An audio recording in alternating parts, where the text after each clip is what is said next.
Papel. Ano nga ba ang papel? Isang kapiraso o pilas ng sulatan ng bawat titik sa pagbuo ng salita.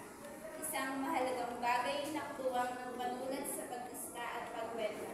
Simbolo ng pagiging matuwid at kalinisan.